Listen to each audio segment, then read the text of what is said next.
తిరగడిపోయింది. ఎంత స్మెల్ కళ్ళు మండిపోతున్నాయి. వాటర్ డ్రింకింగ్ వాటర్ ట్యాంక్ లో కలుస్తుంది. ఆ ట్యాంక్ వాటర్ శుభ్రంగా 50,000 మంది వాడతారు. 16 పంచాయతీలు, అందులో ఒక మేజర్ పంచాయతీ కూడా ఉంది. 50,000 మంది వాడతారు. కొంచెం సరే తాగండి, ప్రమాదం లేదంటున్నారు. గ్లాస్ వాటర్ తీసుకుని తాగండి. అది మేము అడిగేది, అది ఎక్కడికి వెళ్తుంది, ఎందుకు ఎక్కడికి వస్తుంది, ఏ కంపెనీ నుంచి వస్తుంది, ఏ ఫ్యాక్టరీ నుంచి వస్తుంది, అది ప్రజలకు చెప్తే బాగుంటది. ప్రమాదం లేదని లీక్ అప్పుడే మీరు మీ ఎన్విరాన్మెంట్ ఆఫీసర్ మీరే కనుక్కోవాలంటున్నారు.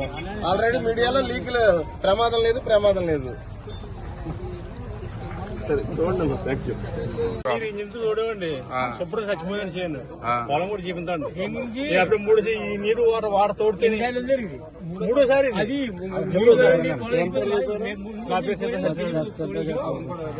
గుంపడు 14 నెంబర్ ఈ కాల కింద తోడుతున్నాడు. ఈ కాలంలో పైకి మీకు ఎటువంటి ప్రాబ్లమ్స్ వస్తాయి? అలాగే చాలా సార్లు వేసారన్నారు కదా, మీకు ఎటువంటి ప్రాబ్లమ్స్ వస్తాయి? చాలా సార్లు ట్యాంకులు అలాగా మూడోసారి అండి. ఇది మొత్తం కాలిపోయి మూడోసారి మొన్న తొలకూరులోనే ఈ పంట కాలంలో వెళ్ళిపోయాయండి. అక్కడ పశువులు కూడా చీడి కూడా దెబ్బతిన్నాయి సార్.